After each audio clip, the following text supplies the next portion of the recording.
ఒక్కసారి కొమ్మూరి గోల్డ్ కి కాల్ చేయండి. తాకట్లో ఉన్న మీ బంగారాన్ని విడిపించి మార్కెట్ ప్రైస్ కి వాళ్ళు కొనుక్కుని మిగతా డబ్బులు మీకు ఇచ్చేస్తారు. హలో అండి, అందరికీ నమస్కారం. నేను మీ కట్టా కార్తీక్. జనం కోసం, నిజం కోసం నిబద్ధతతో నిలబడుతుంది మనం టీవీ. ఇక కంటెంట్లో పోయినప్పుడు టీడీపీ ప్రధాన కార్యదర్శి యువనేత ఆంధ్రప్రదేశ్ మంత్రివర్యుడు నారా లోకేష్ గారు టీడీపీ ఎమ్మెల్యేలతో వరుసగా భేటీలు అవుతున్నారు. రిపోర్ట్ తెప్పించుకుంటున్నారు, వాళ్ళకి క్లాసులు వీకుతున్నారు, వాళ్ళని సరైన బాటలో పెట్టడం కోసం ప్రయత్నం చేస్తున్నారు. ఈ ఎమ్మెల్యేల మీద ఇంత కాన్సంట్రేషన్ ప్రధానంగా నిన్న చంద్రబాబు నాయుడు గారు కూడా చెప్పారు, ఒక 40 మంది ఎమ్మెల్యేల విషయంలో నేను పర్సనల్గా కూడా మాట్లాడుతాను అని చెప్పేసి. అంటే ఎమ్మెల్యేలని గాడిలో పెట్టుకునేటువంటి ప్రయత్నం టీడీపీ వైపు నుంచి జరుగుతుందా? ఎప్పుడూ లేనంత ఈ ప్రయత్నాన్ని ఎలా చూడాల్సిన పరిస్థితి కనపడుతుంది. మాట్లాడుకుందాం. నాతో ఉన్నారు ప్రముఖ సామాజిక రాజకీయ విశ్లేషకులు అంకమరావు గారు. సార్ నమస్కారం. నమస్తే కట్టవారు. సార్, జనంలో ఉన్నటువంటి ఒక అభిప్రాయం, చంద్రబాబు నాయుడు గారు, పవన్ కళ్యాణ్ గారు, నారా లోకేష్ గారు, వాళ్ళ కోఆర్డినేషన్ కానీ, వాళ్ళ పనితీరు కానీ, వాళ్ళ ఆలోచన కానీ అంతా బాగున్నాయి. కానీ కొద్దిగా గ్రౌండ్ లెవెల్లో ఎమ్మెల్యేల పనితీరు విషయంలో భిన్నాభిప్రాయాలు ఉన్నాయి. ఆ భిన్నాభిప్రాయాన్ని కూడా సరి చేసుకునేటువంటి ప్రయత్నం జరుగుతుందా? ఈ ఎమ్మెల్యేలతోటి నారా లోకేష్ గారు వరుస భేటీలు ఎలా చూడాలి? ఇక్కడ ముందుగా లోకేష్ బాబు గారి గురించి మనం మాట్లాడాలి. ఇది చాలా అద్భుతమైనటువంటి ఆలోచన, నిస్సందేహంగా. ఎందుకంటే ఇది చాలా అవసరం కూడా. ఇప్పటి వరకు రాష్ట్రానికి పెట్టుబడులు తీసుకొచ్చే క్రమంలో ఈ విషయాన్ని కొంచెం నిర్లక్ష్యం చేశారనే మనం భావించాలి. అధిష్టానం సరే, వాళ్ళ వ్యూహాలు వాళ్ళకు ఉండొచ్చు. మనకు 5 సంవత్సరాలు కదా ముందుగా పెట్టుబడులు తీసుకుని వచ్చేసి రాష్ట్రాన్ని ఒక గాడిలో పెడితే వీళ్ళని గాడిలో పెట్టేంతసేపు అది మన చేతుల్లో పని కదా. అన్ని వివరాలు మన దగ్గర ఉన్నాయి కాబట్టి పిలుద్దాం, వాళ్ళకు సూచనలు చేద్దాం, హెచ్చరికలు చేద్దాం, వినకపోతే తోకలు కత్తిరేద్దాం అనే ఆలోచనలో అధిష్టానం ఉండొచ్చు. వాళ్ళ నమ్మకం వాళ్ళకు ఉండొచ్చు. లేట్ అయినా చేస్తున్నారు, చేయాలన్న ఉద్దేశం వాళ్ళకు ఉంటే ఉండొచ్చు. ఇక్కడ లోకేష్ బాబు గారి గురించి మనం ఎందుకు మాట్లాడుకోవాలి అంటే 2023 జనవరి 27కు ముందు లోకేష్ బాబు వేరు. చంద్రబాబు నాయుడు గారు అబ్బాయి. చంద్రబాబు నాయుడు గారు ముఖ్యమంత్రి కాబట్టి చంద్రబాబు నాయుడు గారు అబ్బాయి మంత్రి అయ్యాడు కాబట్టి అవకాశం వచ్చింది. అతను ఒక పప్పు, అది ఇబ్బంది లేండి, వదిలేండి, చెబుతున్నా అదేలేండి. వైసీపీ చేసిన ప్రచారం అదే పప్పు అన్నారు. నిప్పు కణికైకి ఈరోజు కణకణకమంటూ మండిపోతా ఉన్నాడు. దగ్గర రావాలంటే భయపడిపోతా ఉన్నాడు. మరి అలాగే అతని ఆహారం మీద ఈరోజు చూడండి ఏ విధంగా తయారయ్యాడు. అంటే పట్టుదల గురించి నేను చెబుతున్నాను. ఇవన్నీ మాట విషయంలో ఇప్పుడు ఆయన ఆహార్యం కావచ్చు, లేకపోతే ఆంగికం కావచ్చు, ఏ విధంగా ఎగతాళి చేశారు. ఈరోజు దాన్ని అతను అధిగమించాడు. అవమానం చిక్కిన శిల్పం. ఇప్పుడు నిజంగా దాంట్లో అనుమానం ఏముంది? ఇది నిజంగానే జగన్మోహన్ రెడ్డి గంతనైతే నేను చెబుతున్నాను. ఆ విషయంలో జగన్మోహన్ రెడ్డికి ఇవాళ మార్కులు. ఎందుకంటే అతనిలో ఉన్నటువంటి వజ్రానికి ఈరోజు సానబెట్టే అవకాశం అతనే ఇచ్చాడు. ఇప్పుడు మట్టిలో ఉన్నటువంటి మాణిక్యం అంటామే మనం, మట్టిలో ఉంటే మాణిక్యం విలువ తెలియదు కదా. ఇప్పుడు అట్లాగే చంద్రబాబు నాయుడు గారి అనే ఒక మర్రి చెట్టు కింద, చంద్రబాబు అనే ఒక మర్రి చెట్టు కింద లోకేష్ బాబు గారి ప్రతిభ ఇప్పుడు దాకా మనం ఏం చెప్పుకునే అవకాశం రాకుండా పోయింది. ఎందుకంటే ఆయన శాఖ తీసుకొని దాంట్లో 100 పురస్కారాలు సంపాదించినా కూడా ఇంతవరకు ఆంధ్ర రాష్ట్రంలో కాదు మిగిలిన ఏ రాష్ట్రాల్లో చేయని విధంగా ఆయన 25,000 కిలోమీటర్ల సిమెంట్ రోడ్లు ఆయన శాఖ పరంగా చేసి గతంలోనే చేసి నిరూపించుకున్న తర్వాత కూడా ఆయనకి ఏంటంటే తెలుగు ప్రజల తరపున నేను ప్రతినిధిగా ఉన్నాను కాబట్టి నేను తెలుగులోనే మాట్లాడాలా, తెలుగులోనే తక్కువ చదువుకున్నాను కాబట్టి నాకు తెలుగులోనే మాట్లాడాలనే విషయంలో పొరపాట్లు జరుగుతున్నా కూడా, తప్పులు మాట్లాడుతున్నా కూడా, దాన్ని అవతలాలు ట్రోల్ చేస్తున్నా కూడా పంతంతో ఈరోజు ఎంత చక్కగా తెలుగులో సంభాషిస్తున్నాడో మనం చూస్తూనే ఉన్నాం. ఈ విధంగా తను మలుచుకున్నాడు. ఒకరోజు పార్టీకి గుదిబండ అన్నారు, పార్టీకి భారం అన్నారు. ఈరోజు అతను లేకపోతే పార్టీ లేదనే విధంగా ఆయన పార్టీ కార్యకర్తలతోటి, నాయకులతోటి ఇంటరాక్ట్ అవుతున్న తీరు కావచ్చు, వాళ్ళ అభిమానాన్ని పొందుతున్న తీరు చూసిన తర్వాత దట్ ఈజ్ లోకేష్ బాబు. అందుకే అన్నాను, జనవరి 27, 2023కి ముందు లోకేష్ బాబు చంద్రబాబు నాయుడు గారు అబ్బాయి. పాదయాత్ర తర్వాత నాయుడు గారు అబ్బాయి నాయకుడు అయ్యాడు. ఇది గమనించుకోవాలి ముఖ్యంగా. నాయుడు గారు అబ్బాయి నాయకుడు అయ్యాడు.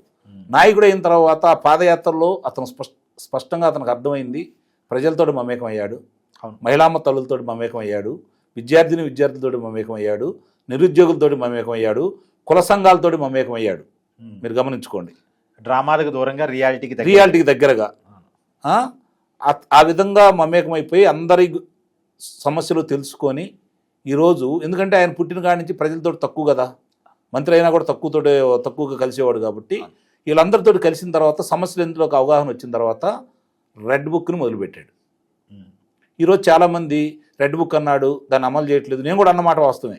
కొన్నిసార్లు నేను ఒక మాట చెప్పుకుంటాను సార్, రెడ్ బుక్ అన్నప్పుడు కూడా అంత పరిజ్ఞానం, నిజానికి రెడ్ బుక్ అంటే ఆవేశంతో ప్రకటించింది అనుకుందాం కదా, అనుకున్నప్పటికి కూడా అంటే టీడీపీ కార్యకర్తను వేధిస్తున్న క్రమంలో, ఇబ్బంది పెడుతున్న సమయంలో, తన పాదయాత్ర కూడా కొనసాగించకుండా ఇబ్బంది పెడుతున్న సమయంలో అడుగడుగున ఆటంకాలు, బూతులు, దాడులు, కేసులు, చివరికి చంద్రబాబు నాయుడు గారిని కూడా జైల్లో పెట్టిన సమయంలో అంత ఆవేశంలో కూడా ఒక మాట చాలా క్లియర్గా చెప్పారు, మేము ఎవరైతే మా కార్యకర్తను వేధిస్తున్నారో, ప్రజలను వేధిస్తున్నారో అన్నీ రాసి పెట్టుకుంటున్నాం, వాళ్ళ మీద చట్టపరమైన చర్యలు తీసుకుంటాం, మేము అధికారంలో వస్తే వాళ్ళ సంగతి చూస్తాం రప్పరప్ప అనే వల్ల చట్టపరంగా చర్యలు తీసుకుంటామని చెప్పారు.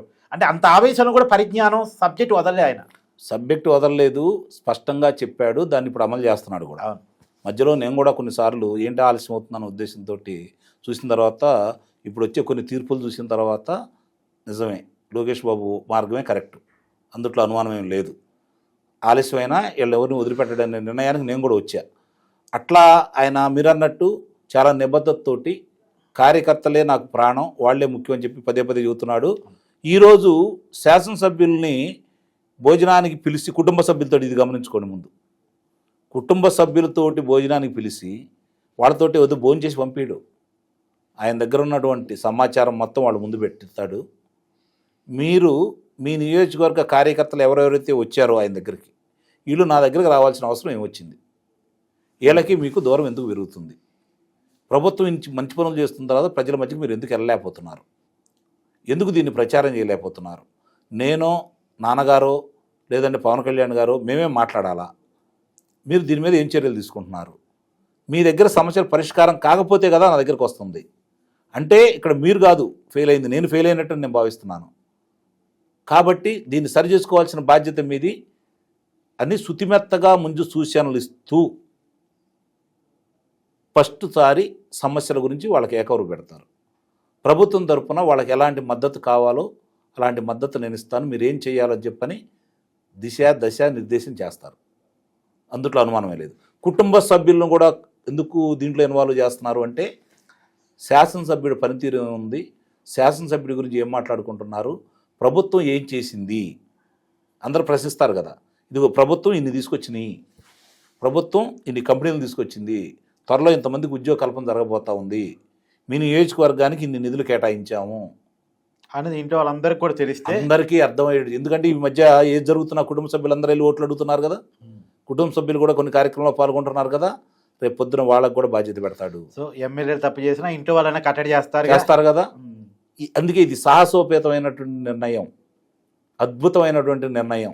ఇంతవరకు ఏ రాజకీయ పార్టీ దీన్ని చేపట్టలేదు.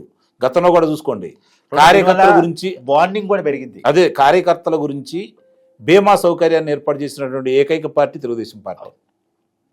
2009లోనే ఆలోచన వచ్చింది కదా. అంటే మొట్టమొదటి నుంచి కూడా అతను నాయకుడిగా ఎదగాల్సిన అన్ని లక్షణాలు అతను ఉన్నాయి. ఇందా నేను చెప్పినట్టు చంద్రబాబు నాయుడు గారు అనే మర్రి చెట్టు కింద ఏ మొక్కలు ఎదగవన్నట్టు లోకేష్ బాబు గారిని కూడా అలానే చూశారు, చంద్రబాబు నాయుడు గారు అబ్బాయి గారిని చూశారు. ఇప్పుడు అసలు సిసలు తెలుగుదేశం పార్టీకి దొరికిన ఓ వజ్రంగా నిస్సందేహంగా కూడా ఈ సమావేశాలు అయిపోయిన తర్వాత ఆయన తీసుకునే చర్యలతోటి ఒక అవగాహనకి రాష్ట్ర ప్రజలు కూడా వస్తారని అయితే నేనైతే భావిస్తున్నాను. కార్యకర్తలకి నాయకులకి మధ్య ఉన్న దూరాన్ని చెరిపేయటం కోసం మాత్రమే ఈ కార్యక్రమాలు, అలాగే ప్రభుత్వం చేపడుతున్నటువంటి మంచి పనులు, తీసుకొస్తున్నటువంటి పరిశ్రమల గురించి ప్రజలకు తెలియజెప్పాలనే బాధ్యత ఏ విధంగా తెలియజెప్పాలో వాళ్ళకి వివరంగా చెప్పి ముందుకు తీసుకెళ్తాడు. మొదటిసారి మాట్లాడతాడు, రెండోసారి హెచ్చరికలు చేస్తాడు, మూడోసారి కత్తిరేస్తాడు. దీంట్లో కూడా ఎలాంటి మొహమాట పడతాడని అయితే నేనైతే భావించట్లేదు. నిస్సందేహంగా ఆ రూపేణా వెళ్తాడని అయితే నేను భావిస్తున్నాను.